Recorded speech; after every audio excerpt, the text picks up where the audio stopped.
Kanjeng Rasul diutus ku Gusti ka alam dunia titah nyampaikeun risalah, nyampaikeun amanah jauh ti Pasar Kemis ka Mekah, jauh jarakna jauh lalakona tur masakna geus jauh tapi sinar Kangjeng Nabi na luar biasa. Kaluar biasaan sinar Kangjeng Nabi teu pernah aya urang ngadenge di Pasar Kemis nu ngahina Kangjeng Nabi jauh. Tapi lamun urang ngadenge di Denmark, ngadenge di Polandia, ngadenge di Perancis, ngadenge di Amerika, di Inggris, Kangjeng Nabi selalu dicaci maki. Di Pasar Kemis mah Masya Allah, boro-boro Kangjeng Nabi Muhammad Ahmad Jenge diagung-agung di urang. Hebat itu Pasar Kemis. Mual kata Pasar Kemis wa nazala Muhammadan beres luhur ajenting dukun salah Muhammadan. Ulah coba-coba urang ngahianati Gusti Allah, ulah coba-coba urang ngahianati Kangjeng Rasulullah, cilaka. Al-Quran geus kajelaskeun, ya ayyuhalladzina amanu la takhunullaha war rasul wa takhunu amanatikum in kuntum ta'lamun. Wahai jelema-jelema nu iman, ulah coba-coba maraneh kabeh ngakhianati Allah, ulah coba-coba maraneh ngakhianati Kangjeng Rasulullah Muhammad sallallahu alaihi wasallam, ulah coba-coba maneh ngakhianati amanah-amanah. In kuntum ta'lamun wa antum ta'lamun, pan maneh teh nyana wa antum ta'lamun, maraneh nyaho bahwa ngakhianati Gusti Allah jahannam, ngakhianati Kangjeng Rasulullah jahannam, ngakhianati amanah-amanah jahannam. Urang geus nyaho nu mantak di Pasar Kemis mah luar biasa. Alhamdulillahirabbil alamin. Eueuh nu kadenge ngahianati Gusti Allah, eueuh nu kadenge ngahianati Kangjeng Rasulullah, aman damai. Nikmat hirup di Pasar Kemis mah geus can ka sorga ge geus asa di sorga bae. Nikmat iyalah keistimewaan negara Pasar Kemis. Mantak cek Kangjeng Nabi, lamun di dunia hayang tentrem, aman, senang, tuturkeun jelema nu opat. Lamun aya opat macem di negara tentrem aman. Nomor kahiji, lamun jelema nu nyekel hukum bisa negakeun hukum secara adil, bakal nikmat hirup di negara eta. Nomor kaduana, di mana-mana para pemimpin bener-bener mimpin rakyatna kalayan henteu zalim. Nomor katilu, kiai na ulama na laluhur ilmu na tur henteu neuleuh kana dunia. Nomor kaopatna, para pedagangna jala lujur. Tah mun nu opat eta di negara aya geus teh nikmat jasa. Sedengkeun di pasar Kemis papan alhamdulillahirabbil nah alhamdulillah naon eta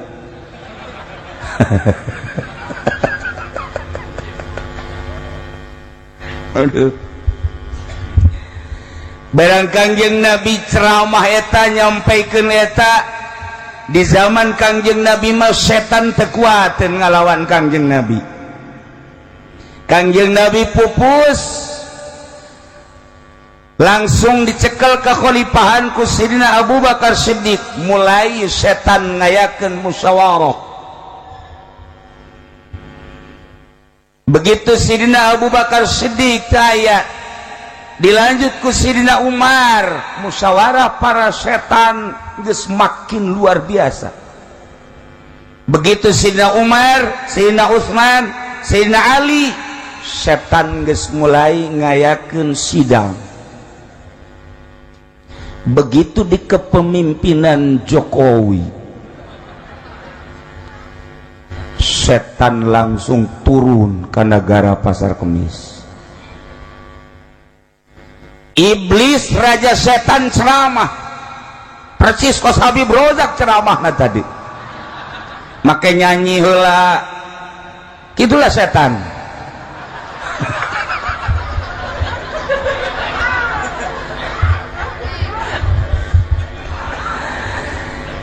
Di mana bae setan malah mondek dakwah make nyanyi heula selalu kitu bae di mana bae. Golkar dek pawai pasok nyanyi henteu tah sa nu kamari teh biduana geura sakar lain hehehe goblok meureun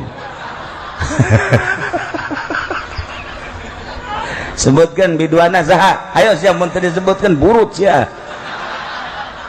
Haji Maman. Geus pugu Golkar mah memang biang jahanam. PKB make biduan PKB tolol. PKB kamari keur di rajek teh biduanna sakara beb. Beb sakara beb. Sial jakabi betul emang sial tuh biduan mah. Petilu ge make biduan sarua. PDI atuh kok mau PDI mah teh mah jadi biduan kabeh. Jadi jurig kabeh. Nah, kita mah kajian ieu keur carita setan, setan mah resep nyanyi. Tapi ya Habib tadi lain nyanyi ngawih tamah. Eta tadi naon ngaran cai nu ditunai esan kali seragu Pak Haji seragu gue ya sadakir sadatang na beres sama palingnya 20 menit deh 10 menit deh ya loh.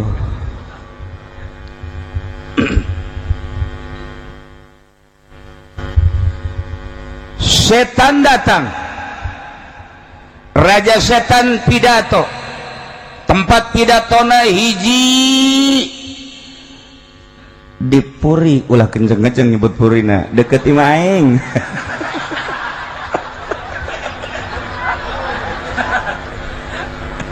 Aduh sialnya setan Puri pakai musyawarah setan itu didinya. Nomor kedua di Cikupa. Cikupa menawan kare tuh dasarnya sih masuk ke itu meren. Aing jeng nyebut saya geus Bismillah.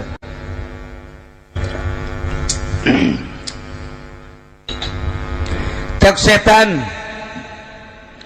saudara-saudara setan yang berbahagia. Waduh, siapa setan berbahagia segala. Jangan biarkan para ulama dakwah dan jangan biarkan para wali-wali dakwah. Jangan biarkan para ustadz dakwah untuk menegakkan keadilan, kejujuran, kepiawaian. Kalau saja ulama dan wali dibiarkan, nanti umat pada ikut wali, ikut ulama, kita di neraka dengan siapa? Kita harus punya wawasan ke sono. Cak setan. Di sono nanti kita sama siapa?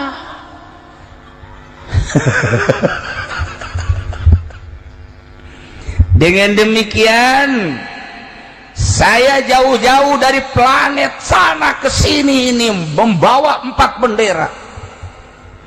Pertama, bendera ini supaya ditancapkan, ku siap. Jang para penegak hukum tancapkan bendera kezoliman, supaya hakim jeung jaksa ulah mutuskan hukum nu sesuai jeung aturan Al-Qur'anul Karim, tancapkan ku sia. Nomor kedua, bendera jang para pemimpin teudeun ku sia di istana, teudeun ku sia di MPR, teudeun ku sia di gubernur. Di Banten mah geus teu kudu di banderaan, can balik nyanana ge Haji Maman bagaweana tah. Teudeun di kabupaten, teudeun di kecamatan, teudeun di balai desa ku sia. Bendera ieu adalah bendera kezoliman 2 kali lipat tibatan bendera hukum. Picik ngaranna ge. Buda tulisanan bendera picik. Hebat eta iblis jeung bendera. Warna benderana naon eta ari taman? Aduh, asana beureum bendera. Nomor katilu, cak setan tancapkeun ieu bendera di para pondok pesantren, di kiai-kiai, supaya kiai ulah lempeng ngatur hukumna, ngabejakeun hukumna, jeung caritaan kiai teh supaya dicampuran ku urusan nafsu jeung dunia.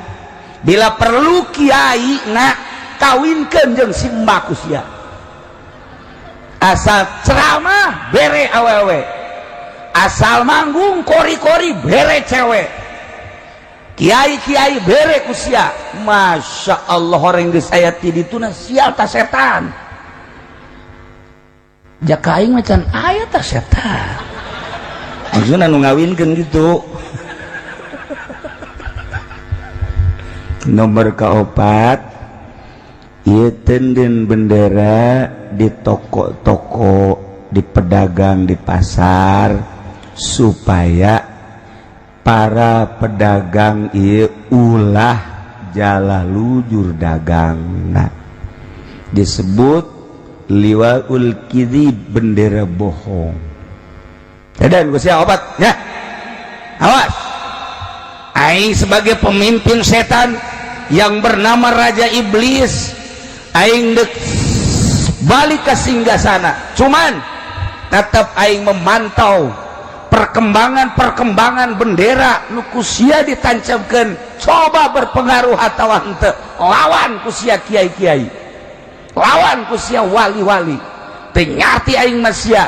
Lamun masih kene aya jelema salat, teu ngarti aing. Mun masih kene aya pemerintah jujur, teu ngarti aing mah. Mun masih kene penegak hukum beres ka hukumanna, teu paham aing mah. Mun masih kene aya pedagang anu masih kene lurus jeung jujur, sia digorok ku aing. Cak raja setan, pohara teh raja setan.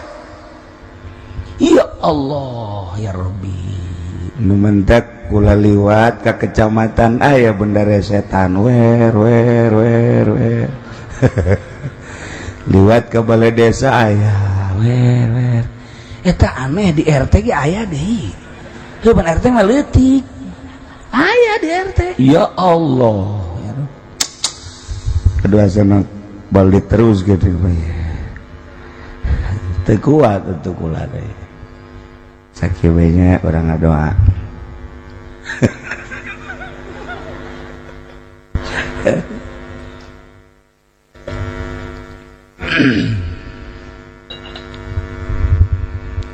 Lamun tadi dina Al-Quran, awas hati-hati wahai mukminin, wahai mukminat, la takhulullaha war rasul. Ulah ianat terhadap Allah, ulah ianat terhadap Rasulullah, wa takhunu amanatikum, ulah ianat terhadap amanah. Kade justru setan sabalikna. Hianat, hianati Allah, hianati Muhammad, hianati keamanahan sabaliknya setan mah nu matak dakwahnya lah terus bae. Kiai can hudang jam 3, jam 3:30, jam 4 subuh setan mah di pasar geus ge bae, di toko emas Haji Ian geus diuk we di dinya nyana setan. Terus merebat bae ka dieu tah di Joko naon ngaranna eta tah toko-toko di dieu supermarket eta Alfamart. Dirinya mu budaya teman setan di Alfamart. Darariuk we setan nungguan abeh teu balener jelema. Kiai mah sekadar setahun sekali ngajina di dieu, setan mah unggal poe soal ka dieu nu deuk salat ngaharewos paling sendal paling hayu sapaling paling asal ke Alfamart ulah jujur teuing sih mereanana asal datang kobo di pasar Kemis mah dirinya timbanganana masya Allah, timbanganana dikurangan 2 on letik teuing cek setan 3 on kuranganna letik teuing setengah kilo bae geus kuranganan. Setan mah kitu bae. Iya Habib datang Habib tekanya wanti mamanana ya Habib. Iya mah Habib kerukut.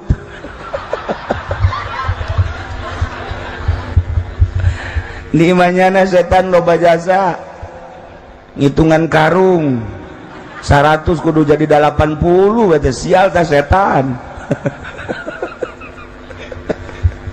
Aduh Gusti Allah, ngajina santai bae sore.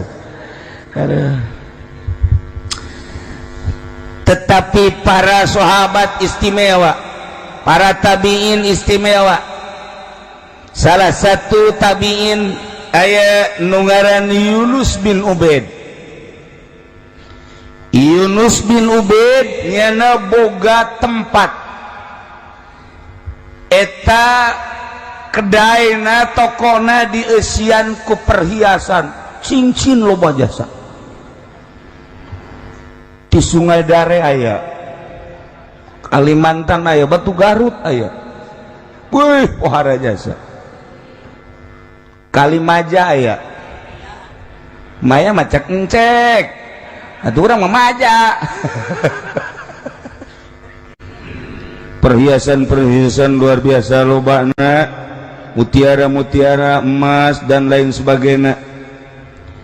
Yunus bin Ubaid selalu memantau ketika anak buahna jualan nyana engke sok nanya di perjalanan, apalagi lamun Ki Ubaid tersebut nyaba kebenaran engke di perjalanan membali kapanggih jeung salah sahiji nu tos balanja di tokona selalu ditanya.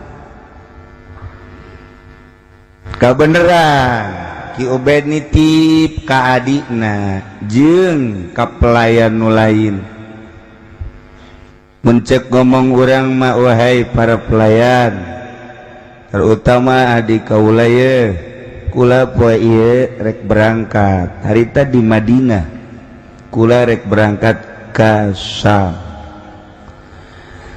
Engke ieu dagangan sing hade sesuaikeun jeung aturanana, nu harga 10 dinar 10 dinar, nu harga 50 dinar 50 dinar, nu harga 100 100 200 200 sesuaikan jeung hargana, ulah dikurangan ulah dileuwihan.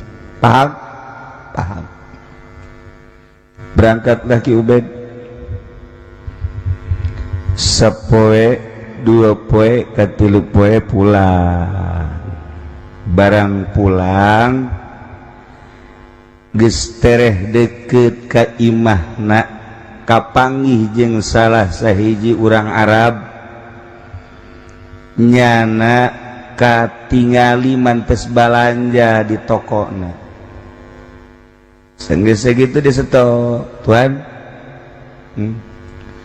mantes balanja di mana di toko itu meser naon meser perhiasan ieu mutiara sabaraha duit coba ningali mutiara apaleun eta Ki Ubed nu bogana barang ditembongkeun ku urang Arab ieu sabaraha dieu teh meuli 400 dinar 400 dinar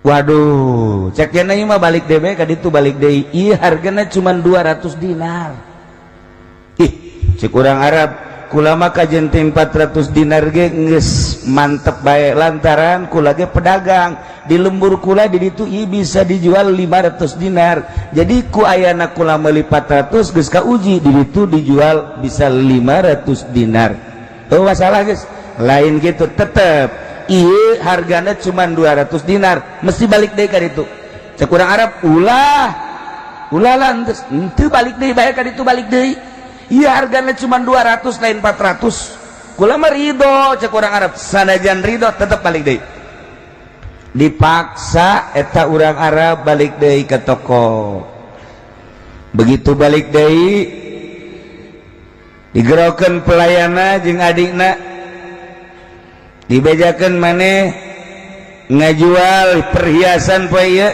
ngajual ka ieu kan mohon sabaraha ku maneh dijualna cicing bae sabaraha dijualna 400 dinar harga nu aslina sabaraha coba ieu harga nu aslina sih 200 kunaon dijual 400 nyana nawanieun ieu cek eta Ki Ubed baca ayat suci Al-Qur'an ya ayyuhalladzina amanu la takhunullaha war rasul wa takhunu amanatikum wa antum ta'lamun ulah hianat ka Allah ulah hianat ka Rasulullah ulah hianat kana amanah kula ngaamanahkeun harga 200 bae harga 300 bae nah ieu harga nu 200 sanajan wanieun nyana beulina 400 tetep bae 200 bae hianat maneh lamun hianat sing hade Allah bakal nyiksa ka maneh kaita urang Arab baheula tabiin baheula aya nu jualan semodel kitu tah wanieun batur 400 jeung teu ngarasa rugi nyana teu ngarasa kamahalan kulantaran nyana niatna dagang teh ibadah ka Gusti Allah nulungan jeung moal hianat sangkilang kos kitu ge tah kos kitu tah kunyana dibalikeun deui geus ridho ge ya Allah ya Rabbi kula dek nanya kira-kira di pasar kemis pedagang nu modal gitu aya eueuh Mang Haji Pendi ieu karung hargana teh ngan sakadar 800 hiji karung haju ku Mang Haji Pendi dijual ka batur 1.500 padahal mah kuda 800 geus aya untungan henteu mah henteu naon ngan eta hianat ke pembeli nu kos kitu mantap kula mah teu wau jeung Haji Pendi teu beres mah dagangna kos kitu ieu cuman penting mah cek nyareta atuh daekeun bae eueuh masalah ngan di jerona geus aya penganiayaan nu mantep Cina mah hebat Cina mah urang Islam mah lamun jualan teh ieu hargana sabaraha 500 urang Islam mah jual pokona mah mun laku 700 800 900 ribu salagi laku mah terus bae Cina mah henteu hargana sabaraha 550 mayang jadi lamun nyaritakeun soal pedagang hebatan Cina dibandingkeun jeung Haji Pendi hianat bae ngeuna mah teu beres ieu keur carita pedagang beuh nu paling hese jadi calo ya nu paling hese jadi calo mang kula ieu boga taneuh mang jualkeun butuh jasa duit sabaraha tuh sameterna geus ulah hese-hese sameterna 150 geus basa kitung ke aya di kula urusan eta mah geus atuh dipasarkeun ku nyono 300 dipasarkeun 400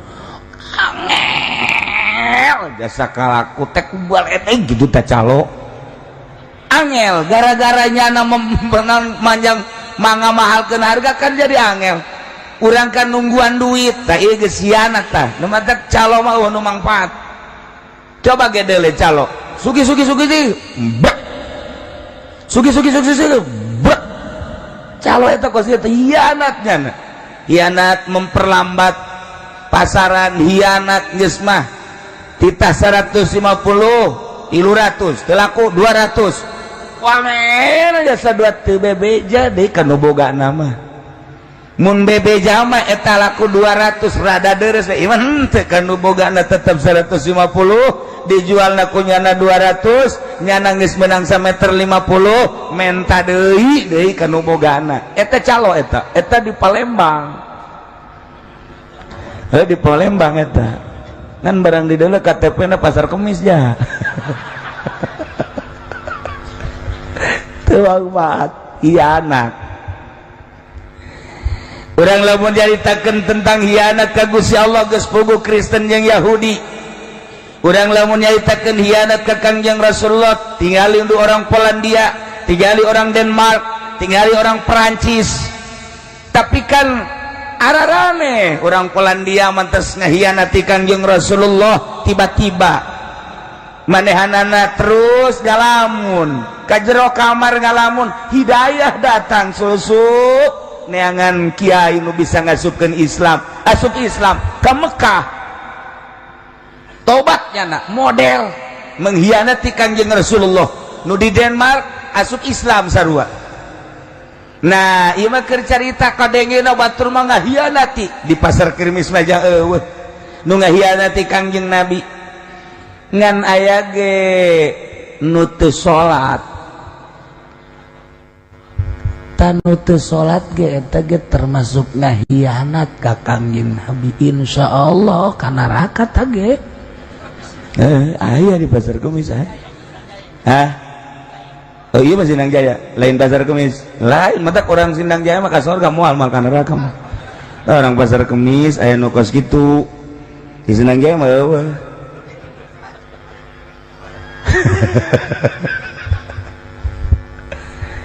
nu hianat ka Kangjeng Nabi Muhammad mah eueuh nganu main gapleh mah loba insyaallah tadi ka neraka ulah bungsuna ulah beusi pan aing teu ka neraka insyaallah ka neraka tuh aya nu ngaminan sih asana nyana meureun nu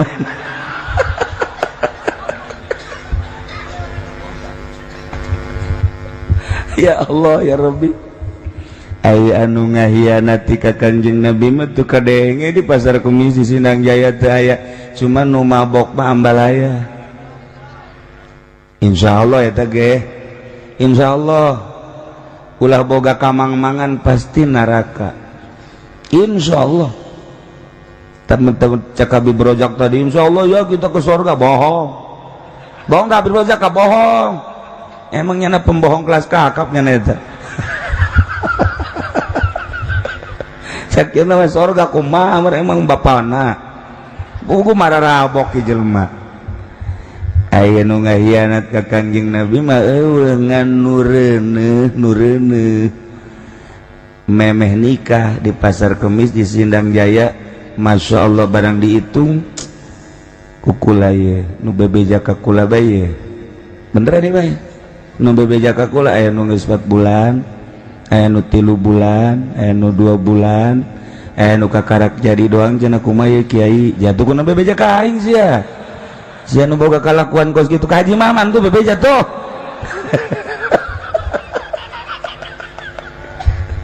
aya nu geus kabingungan ya Allah ya Rabbi kula menyerah dipicung aya dipicung dihitung kuari nu bebeja ka kula 7 nu 4 bulan, nu 3 bulan, nu 2 bulan, nu 1 bulan 7. Di dia di Sindang Jaya lah pasar Kemis belah Sindang Jaya lah. Pasar Kemis nu bebeja ka kula 11. Ieu nu bebeja doang ieu. Nu bebeja, nu anakna leungit datang ka kamari can balik. Sabara puluh meureun. Inte sih ngahianat ka Kangjeng Nabi mah. Ngan eta ge insyaallah ka neraka. Jadi kumaha coba mengkhianati Gusti Allah lain bae mengkhianati cara Yahudi jeung Nasrani, mengkhianati Kangjeng Rasulullah lain bae mengkhianati cara orang-orang Nasrani, orang kafir. Ku urang teu ngalaksanakeun kana parentahan Kangjeng Rasulullah berarti urang geus termasuk mengkhianati. Sidina Abu Bakar Siddiq radhiyallahu an ketika anjeunna ngajabat selaku khalifah aya nu nyuratan ti belahan kidul di dalam suratna, ya Amirul Mukminin Abu Bakrin Siddiq, kami yang jauh dari Madinah, mun make bahasa urang kami nu jauh di Madinah anu sangat jarang tersentuh oleh Muhammad Rasulullah. Setelah Muhammad wafat maka anjeunlah nu jadi khalifah, mohon ada perubahan sedikit. Di antara yang kami inginkan perubahan ialah soal zakat, hilangkan kewajiban zakat. Coba eta kakarak datang ka Sidina Abu Bakar Siddiq geus menta dieuweukeun zakat. Nu mantak lamun urang pasar Kemis kuari Haji Maman, Haji Ian, Haji Pendi ngazararakat beuh tamang surga jasa tamah tuh. Alhamdulillah nyong zakat nyon teh budak. Ieu mah nyebut doang aing mah. Alhamdulillah we asa bae beureun cenah zakat. Tuh urang Arab baheula geus mentak seperti kitu. Akhirna kumaha? Cek Sidina Abu Bakar Siddiq, wahai umat muslimin, siapkan bala tentara perang urang jeung nu nyuratan ieu. Marah Sidina Abu Bakar Siddiq ditepak ku Sidina Umar. Naon maneh halangan kula. Pan urang dititah jihad perang sabilillah teh datang ka ngucapkeun la ilaha illallah. Di mana geus ngucapkeun la ilaha illallah mah pan ulah di perangan. Sedangkan itu nundek di perangan kurang tepan ahli la ilaha illallah banyak kudu di perangan teh bisa cek Sidina Abu Bakar sebab ia adalah pengkhianat. Ulah neula la ilaha illallah na, ulah neula Muhammadur Rasulullah na, tapi hianat terhadap Allah, hianat terhadap Rasulullah. Sebab wajib zakat sejajar jeung wajib sholat. Ketika manehanana menta dileugitkeun kewajiban zakat, pengkhianat, wajib di perangan. Coba eta di perangan ialah Sidina Abu Bakar Siddiq besi dianggap pengkhianat di perangan ku Abu Bakar Siddiq jelema anu ngaulahkeun ngawajibkeun zakat.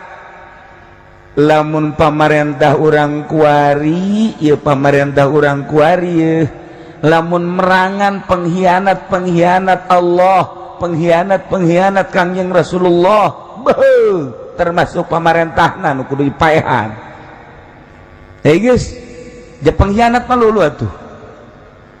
Maling di lembur mah maling kotok doang aya gubernur.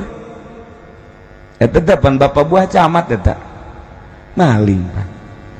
Iraha maling. Itu Ibu Atut. Muka mari ku Haji Maman di kitu-kitu teh bujurna. Pamalingan orenganan. Sia dia urang boga gubernur pamalingan. Masya Allah Karim. Aduh, untung Bapak Camat urang mah ya alhamdulillah. Ulah kasih atuh sia. Bupati urang alhamdulillah. Nyarah bae meureun sia di jerona. Bunnya homa wallahu a'lam. Teulah urang menyaritakeun tentang hianat panjang tah carita dongengna. Ulah ka pamarentah ka batur, ulah ka perekonomian batur, ulah keperbudayaan batur maning ngaragap diri urang sorangan introspeksi urang termasuk pengkhianat terhadap Allah jeung Rasulullah apakah henteu geus datang ka mana urang nuturkeun aturan Allah geus datang ka mana urang nuturkeun aturan Kangjeng Rasulullah sedangkan Kangjeng Rasulullah teh uswatun hasanah geus bae mendingan ka diri urang teu kudu ka batur teh keur carita doang geus datang ka mana ieu urang beusi dianggap jadi pengkhianat. Masya Allah karim na'udzubillah min dzalik di pamarentah mah maling biasa ieu mah DKM masjid maling duit masjid pembloon jasa eta masjid hasbunallah leungit duit ku Haji Pendi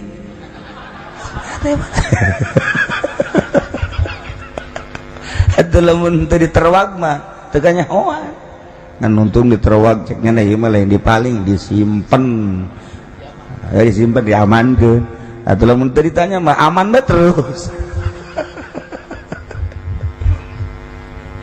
Ya Allah ya Rabbi ieu kula sebenarnya dongeng khianat pemerintah, khianat ulama, khianat para pedagang, khianat para penegak hukum ngan kulantaran ieu situasina rencana tinggal rencana kula dek ngaji bab khianat patali jeung ayat eta dan kulantaran ieu situasina merencak Allah ulah hakikatna mah geus bae datang ka dieu bae waduh anu tadi patalina bakalna nyambung jeung bendera-bendera syaitan.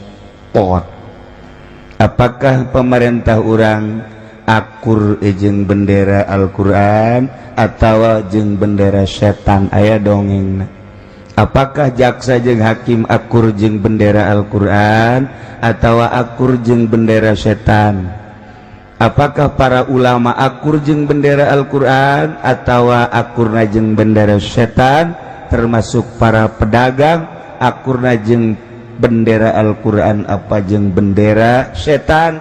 Insyaallah engke dilanjut sebab dongengna para ranjang tapi sebenarnya mantep jasa ta dongeng kurangnya geus bisa keteropong asana ya pemerintah kira-kira ieu mah heula keur nanya ye kira-kira ieu mah keur carita encan didongengkeun encan kira-kira bakal nanyana lobaan boga bendera Quran apa bendera setan?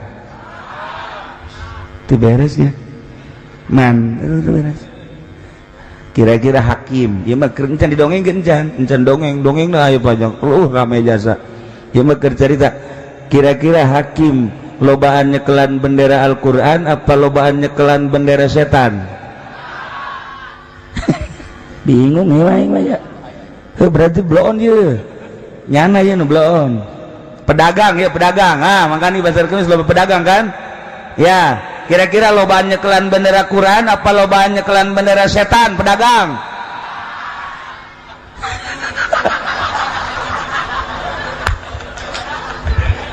Aduh. Ya Allah ya Rabbi tukang garung bener geus kasieu nanti heula kasieu recekna Quran atuh teu bisa dikitu-kitu jang geus suara kabeh ge mayoritas 99,9 setan. Ulama ya bagian ulama ya kuari kiai ieu mah cek teropongan urang baheula cek teropongan urang kira-kira lobaan nyekelan bendera Quran ta ulama lobaan nyekelan bendera setan kabeh.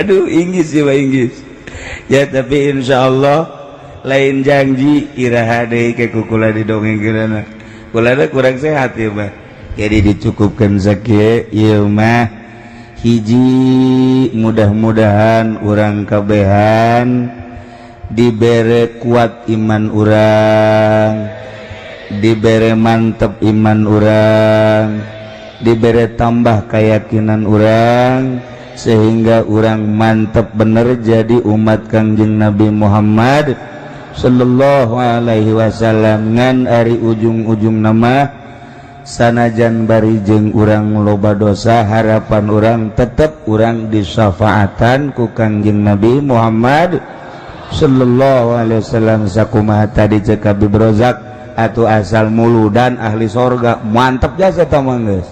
Atuh teh mah pemerintah maling los ahli sorga bae asal muludan bae hampang teh tah Habib. Ya jadi sakali deui hampura ka ahli-ahli pasar Kemis itu penting urang tingkatkeun ibadah urang ka Gusti Allah, kamantepan urang ka Gusti Allah, nu tatadina urang pati salat supaya Allah jangan gitu ngabiasakeun salat, nu biasa salat na qodoan supaya adaan, subuh ulah qodoan deh, coba diterapkan adaan. Gitu kene nya lobakeun maca sholawat ka Kangjeng Nabi Muhammad sallallahu alaihi wasallam. Masyaallah urang kayana maca sholawat ulah disangka urang maca sholawat Allahumma sholli ala sayyidina Muhammad eta teh ngabentuk jadi malaikat laporan ke Madinah kaditu. Ya Allah, assalamualaikum ya Rasulullah, salam cekang yang Rasul. Ya sholawat di mana ya? Di pasar Kemis. Saha ahli-ahli pasar Kemis. Coba tuh cekang yang Rasul dek neule ka dieu ningali nya set ka dieu. Barang di deuleu bener. Wow.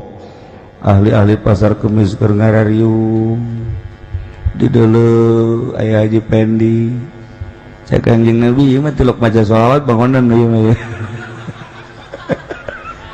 Nyaun nyana ge ngambe Kangjeng Nabi teh lamun ka jelema nu sok maca sholawat apaleun sebab sholawatna gebentuk malaikat lapor ka Kangjeng Nabi. Ya Allah, lamun urang teu boga kayakinan seperti kitu urang sangheuk maca sholawat lantaran Kangjeng Nabi nu nyarita setiap sholawat hiji ngebentuk malaikat lapor ka kaula. Jadi orang makin loba maca sholawat nu laporan ka Kangjeng Nabi atuh loba jasa malaikat apaleun Kangjeng Nabi. Wow, di pasar Kemis loba jasa ye si eta nu sok maca sholawat malaikatna terus-terusan laporan. Tah jadi orang lamun hayang diaku umat Kangjeng Nabi lobakeunlah maca sholawat ka Kangjeng Nabi Muhammad sallallahu alaihi wasallam. Aya sholawat anun teu meunang ditulis tapi lamun langsung katangkep ieu paedahna mun hayang naik pangkat cepet naik pangkatna, mun dagang tereh lakuna sanajan teu dibayar laku. Nya geus geus kitu bae embung aing geus kitu bae cek ieu.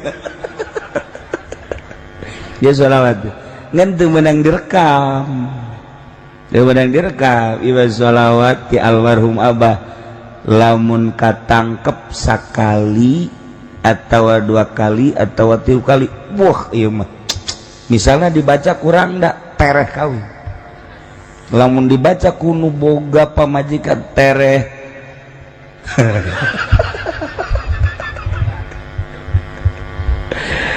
Ieu sholawat teh teu meunang ditulis, teu meunang direkam. Allahumma sholli ala sayyidina Muhammadin wa ala alihi wa sahbihi Muhammadin anta biagati.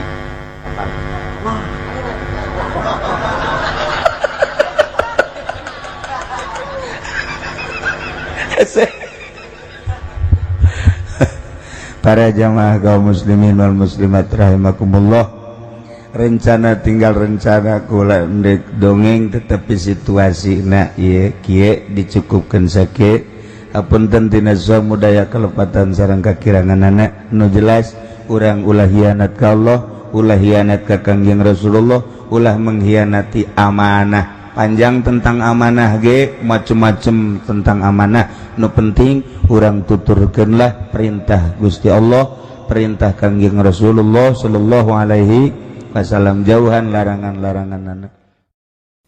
أدم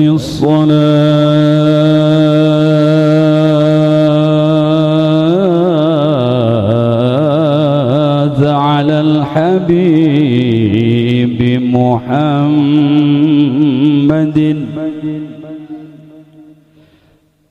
أدم الصلاة على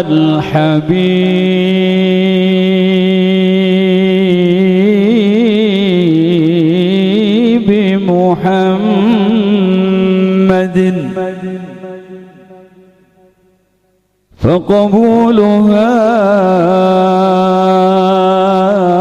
فقبولها حتما بغير تردد أعمالنا بين القبول وردها أعمالنا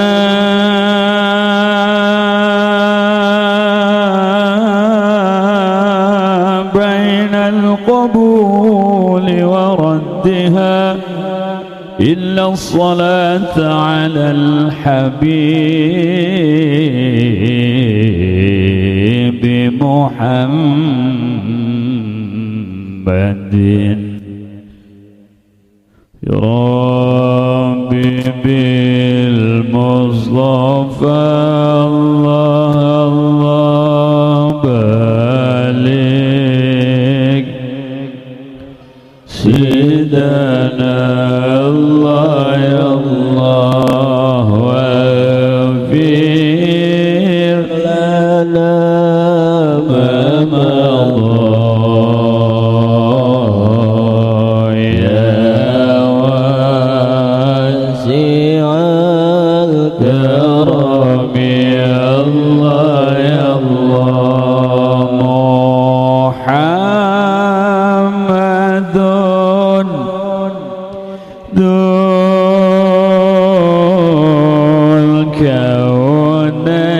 الكونين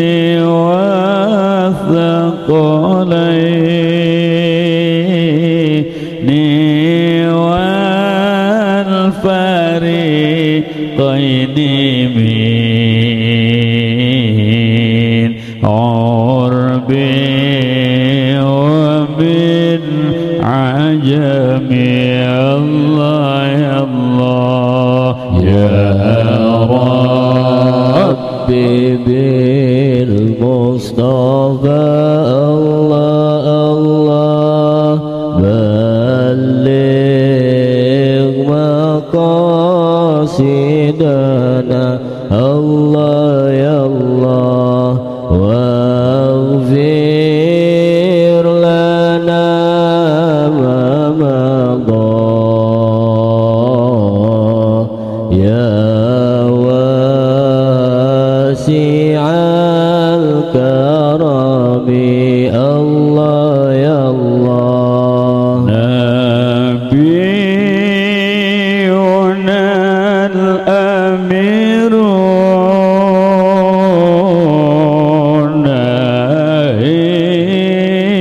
فلا أحد